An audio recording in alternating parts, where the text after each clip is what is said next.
Everyone and welcome back to my channel. আজ নিয়ে চলে এসেছি আর একটা ক্রিসমাস স্পেশাল ভিডিও, যেটাকে আমি বানাবো মাটি দিয়ে। আজকে বানাবো মাটি দিয়ে একটা সান্টা ক্লজ। আমি প্রথমে এটা একটা পুতুলের ওপর চেষ্টা করছিলাম, কিন্তু ঠিক একটা হচ্ছিল না বলে, কারণ পুতুলটা অনেক দিনের পুরনো।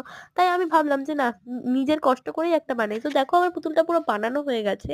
আর এবার এটাকে আমি স্টেপ বাই স্টেপ জামা, হাত পা সবকিছু লাগিয়ে নেবো। দেখো, এখানে আমার হাতটাও লাগানো হয়ে গেছে আর জামাটাও পরানো হয়ে গেছে। তোমাদের যদি এটা ভালো লেগে থাকে তাহলে কিন্তু তোমরা লাইক করে দিও, চ্যানেলটা করে দিও সাবস্ক্রাইব। তো দেখো, এখানে আমার হাত পা জামা সবই বানানো হয়ে গেছে। এবার শুধু আমি সান্টা ক্লজের হাতে বানাবো একটা ঝোলা, আর এক হাতে বানাবো গিফট বক্স। দেখো, আমার জব কটাই সবকিছু করা কিন্তু গাইস একেবারেই ডান। এবার আমি তোমাদের বলি যে এর রং করার ভিডিওটা কিন্তু আমি তোমাদেরকে নেক্সট পার্টে ছাড়বো। এছাড়াও আমি যা যা বানিয়েছি, যেমন স্নোম্যান, ক্রিসমাস ট্রি, সবকিছু আমি শোকানোর পর নেক্সট দিন ছাড়বো।